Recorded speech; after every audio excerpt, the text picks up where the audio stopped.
Olá, meu aluno! Bora falar um pouquinho sobre direito administrativo? Mais especificamente, o nosso recorte será sobre regime jurídico administrativo. Então, se liga!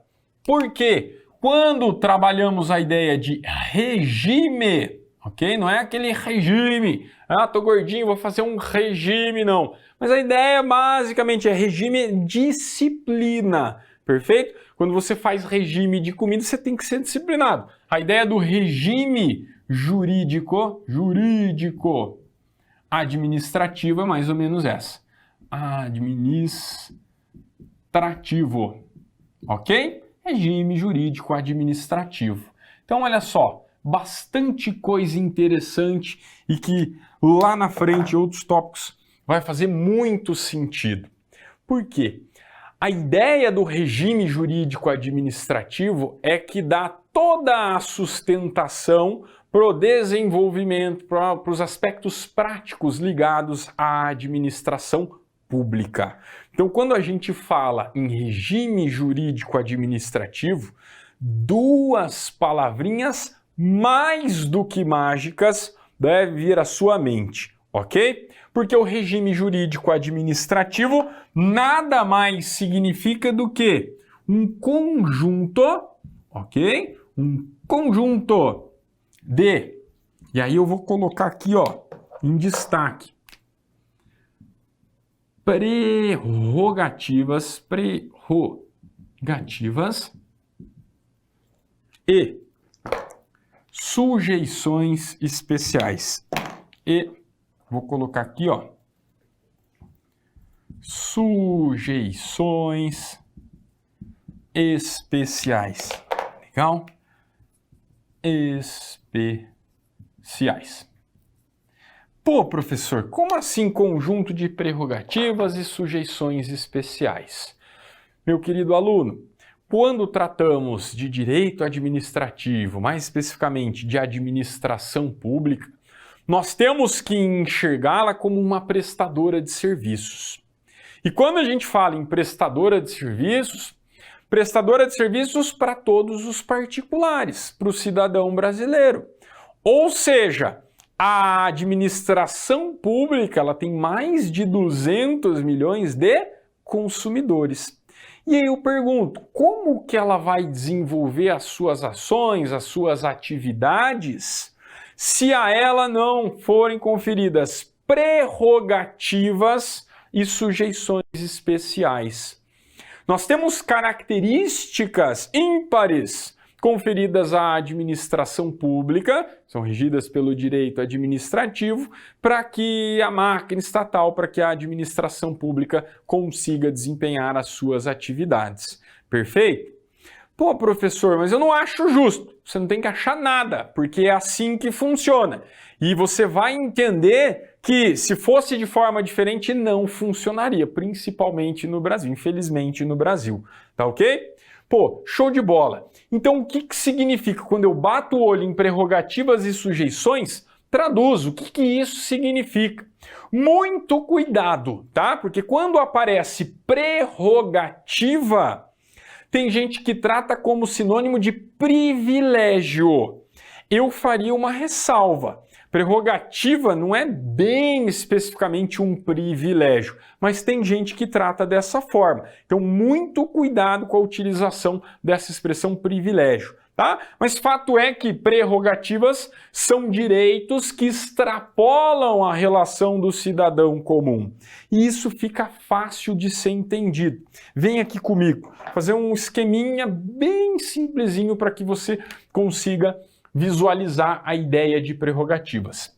Quando a gente fala de Estado, ok? Estado brasileiro, a gente vai ter que olhá-lo sempre em cima.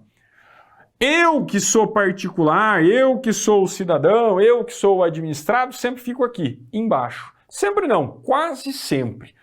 Por quê? O cidadão, em relação à administração pública, ele desenvolve uma relação vertical. Muito por conta de que o Estado, que é a administração pública, ela representa o interesse da coletividade. Perfeito?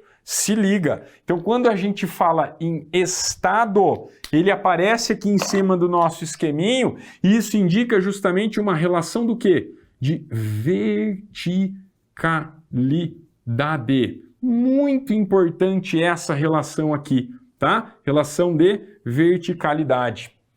Por isso que nós vamos compreender a ideia de que é conferida à administração pública certas prerrogativas.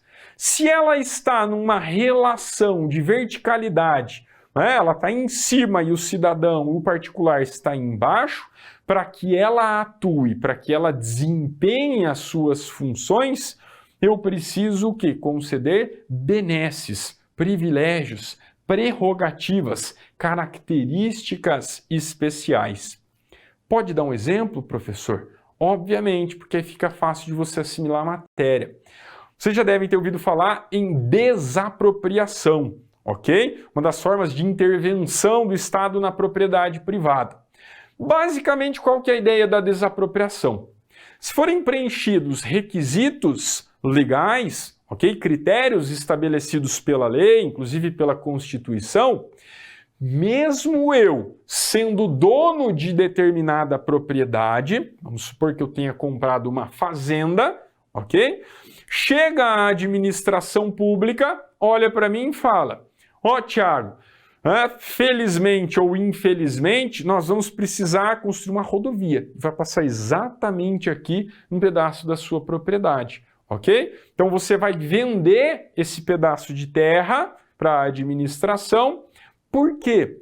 Dado o interesse da coletividade, passando uma rodovia aqui, a gente vai ter escoamento de produção, vai fomentar a economia, etc, etc, etc. Isso vai trazer um benefício para a população que mora aqui em torno da região do estado, da região do Brasil, que seja.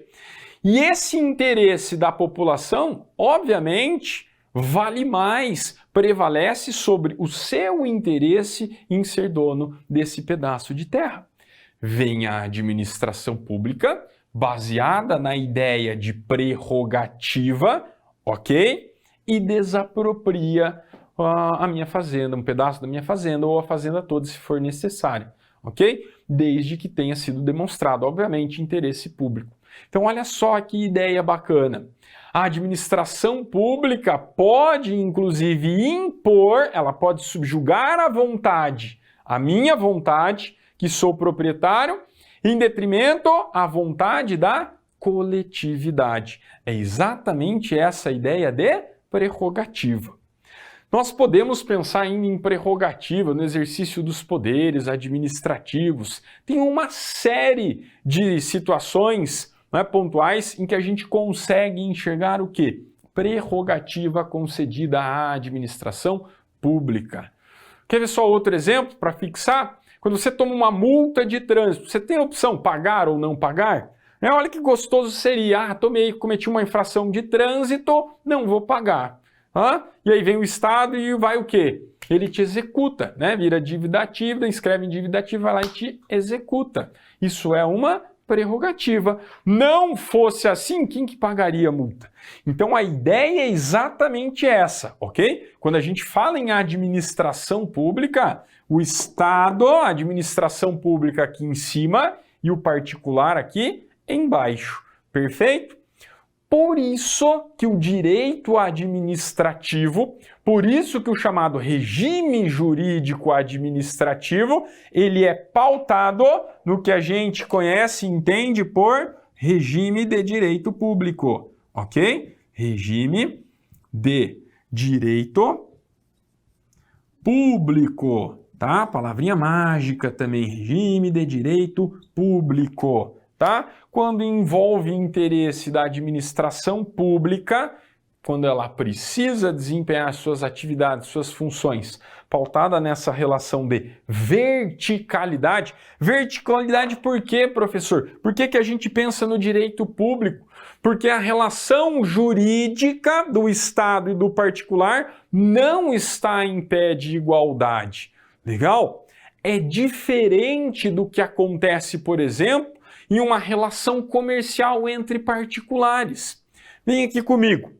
Quando nós enxergamos a relação entre dois particulares, ok? Um particular aqui e outro particular aqui, desde que eles se encontrem na mesma situação jurídica, essa é uma relação que de horizontalidade. Olha o bizuzinho aqui, palavrinha também mágica.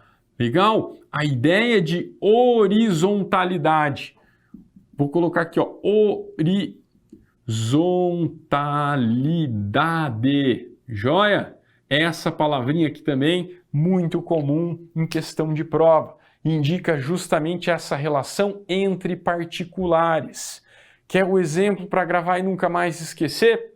Se eu quiser vender o meu celular para você, eu posso oferecê-lo. Mas eu posso te obrigar a comprar o meu celular? Ainda mais pelo preço que eu estipulei. Ah, o meu celular vale 500, mas eu vou obrigar você a comprar o meu celular por 1.500. Posso fazer isso? Consigo fazer isso?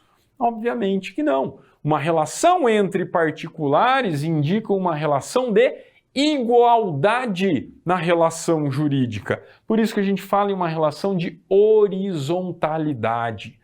Tá ligado? Se eu quisesse vender minha fazenda, por exemplo, a mesma fazenda, né, do último exemplo da desapropriação, posso oferecer. Eu preciso arrumar um comprador. Eu não posso obrigar, ó, Estado, compra as minhas terras, ok? Não é assim que funciona, pelo menos não para o direito, ok? Para o ordenamento jurídico. Então, quando a gente pensa em uma relação entre particulares, e aí ela é pautada no que a gente chama de regime de direito privado, ok? Regime de direito privado, se liga. Relação entre particulares, de regra, nós temos que enxergar o que? Uma relação horizontal, uma relação de igualdade. Perfeito? Tranquilos? Esse é campo aqui do estudo e da análise lá do direito civil, do direito empresarial, enfim. Só que olha só o bizu. Em algumas hipóteses, somente em algumas hipóteses, nós vamos conseguir visualizar regime de direito privado na administração pública. Só que isso é exceção. Perfeito? Vem aqui comigo, porque quando trabalhamos a ideia de regime jurídico administrativo, tem que vir à mente qual das relações? Essa aqui. Relação de verticalidade, relação de regime de direito público. Perfeito? É isso que estuda o direito administrativo, no que ele se pauta, dentro do chamado regime jurídico administrativo. Ah, professor, você quer dizer que em alguns casos, né, em algumas hipóteses, é possível que o Estado ele mantenha uma relação com o particular de forma horizontal? Sim, em alguns casos. Por exemplo, quando a administração pública ela quer locar um espaço para alojar determinada estrutura, determinada entidade. Tá? Então a administração pública ela não pode obrigar o dono do estabelecimento, o dono da sala comercial, a alugar. Ou falar, ó, sai daí que isso é interesse público. Negativo, até porque a administração, muito embora tenha prerrogativas, ela não pode usar e abusar desse direito. Legal? Então, em algumas hipóteses, o Estado e o particular se encontram em pé de igualdade. Só que isso aí é exceção. Perfeito? Beleza, professor? Então, só alegria, administração pública, prerrogativas, show de bola. Nem tudo são flores. Por quê? Se eu dou com uma mão, eu tiro com a outra. A ideia do regime jurídico, como eu disse, é conjunto de prerrogativas, mas também de sujeições. E o que significa sujeição, professor?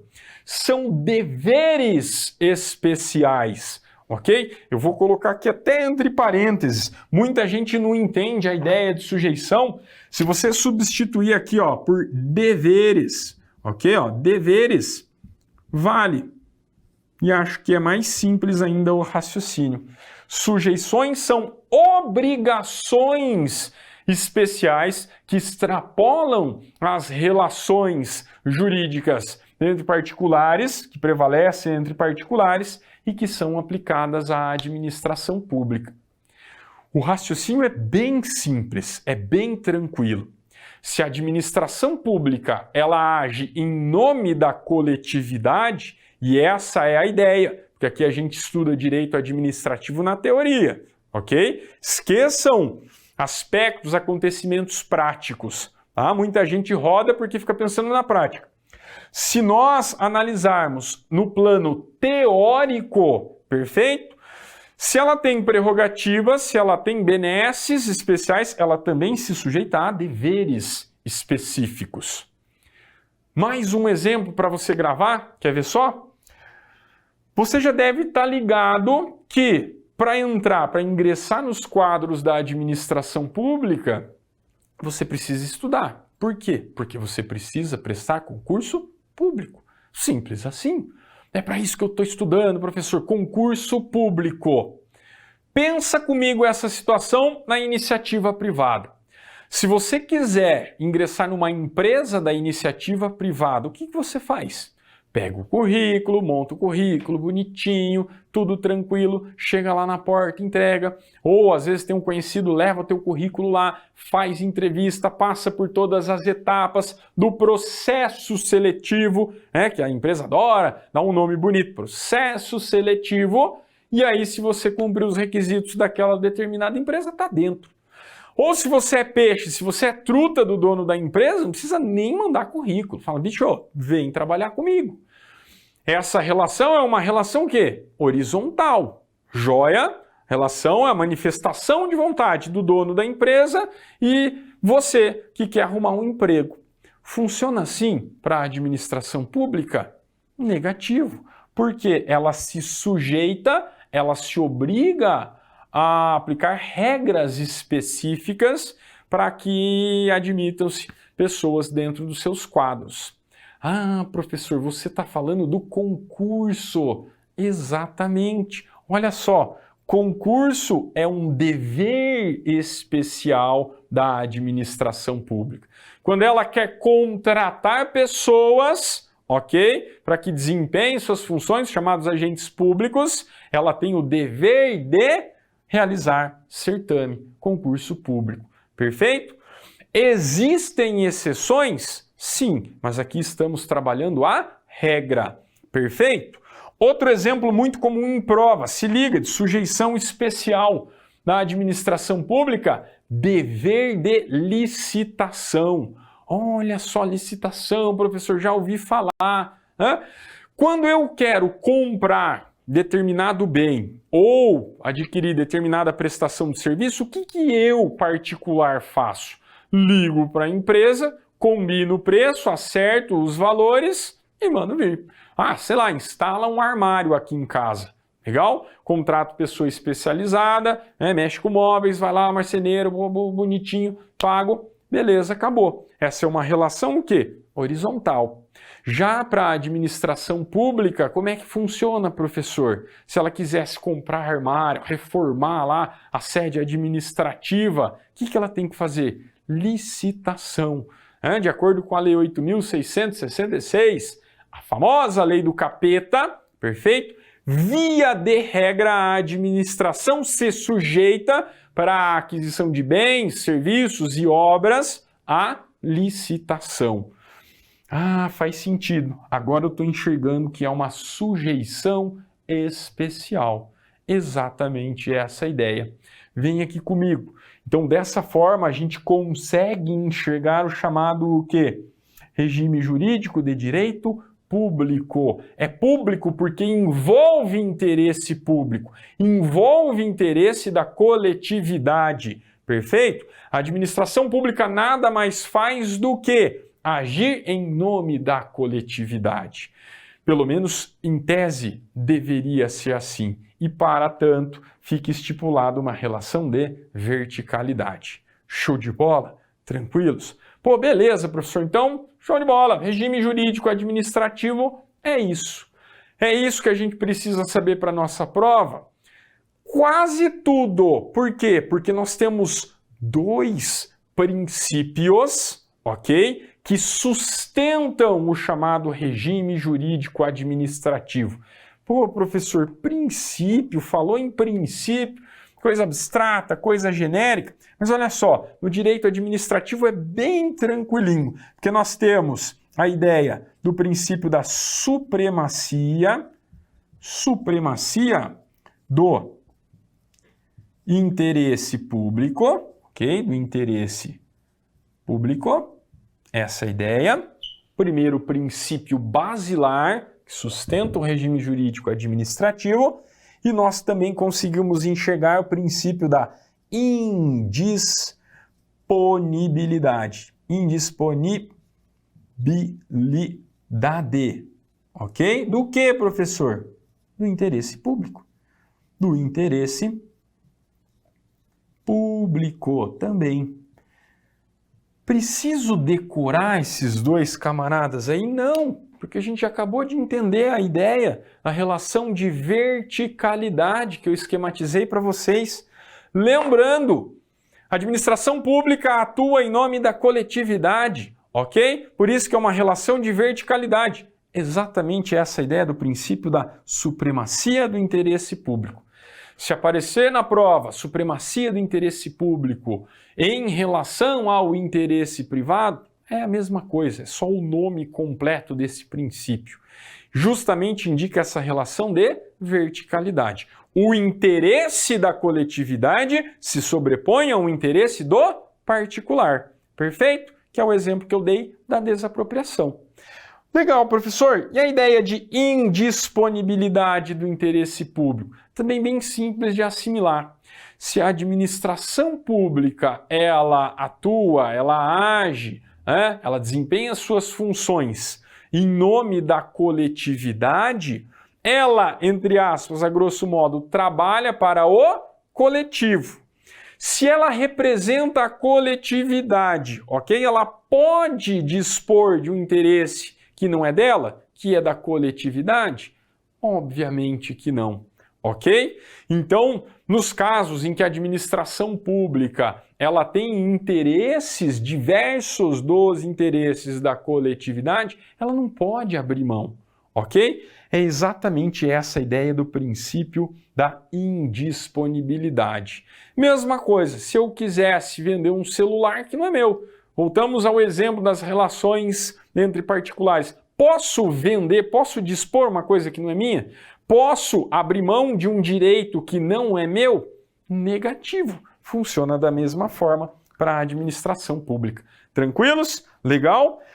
Estes dois princípios, ok? Estes dois princípios, eles não aparecem nem na Constituição e nem em leis infraconstitucionais. Professor, como assim? Não está escrito em lugar nenhum, de forma explícita, com esse nome que eu coloquei aqui no quadro para vocês? Negativo. É por isso que são considerados princípios implícitos da administração pública. Princípios implícitos porque eles não estão com esse nome, com essa nomenclatura em lugar algum. Ok? Ah, professor, mas se não está escrito, então não posso aplicar em relação ao direito administrativo? Deve! Estes princípios são tão importantes, são tão relevantes dentro do direito administrativo que tem gente que chama esses dois camaradas aqui de princípios basilares. Pedras de toque do direito administrativo. Olha que bonito colocar isso numa redação. Imagina, tua nota vai lá em cima, né? Pedras de toque do direito administrativo. É o conjunto destes dois princípios que, embora não haja expressa previsão constitucional, expressa previsão legal, que sustentam o chamado regime jurídico administrativo. Bacana? Beleza? Muito comum questão de prova no seguinte sentido, traz a relação aqui de verticalidade, ok? A ideia da prevalência da vontade da administração pública, leia-se coletividade, em detrimento ao particular, e aí joga lá indisponibilidade. Então eles trocam o conceito. Fica ligado, matou a pau, pegou o conceitinho de cada um, linkou com a ideia de regime jurídico administrativo, não tem erro. Perfeito? Chama a atenção para encerrar a ideia de que são dois princípios que, embora tenham um caráter abstrato, sustentam toda a ideia, todo o desempenho das funções, das atividades da administração pública, perfeito? Vocês vão ouvir falar muito desses dois princípios em outros tópicos, né? Eu até estou sendo um pouco repetitivo aqui, vai aparecer em outros tópicos. Por quê? Porque isso aqui é a base do nosso conhecimento dentro de direito administrativo. Tá ligado? Ficou esperto? Então lembrou desses dois, já está 2, 3, 4 passos na frente do concorrente. Espero que você tenha assimilado, gravado os exemplos. Guardo vocês. À próxima.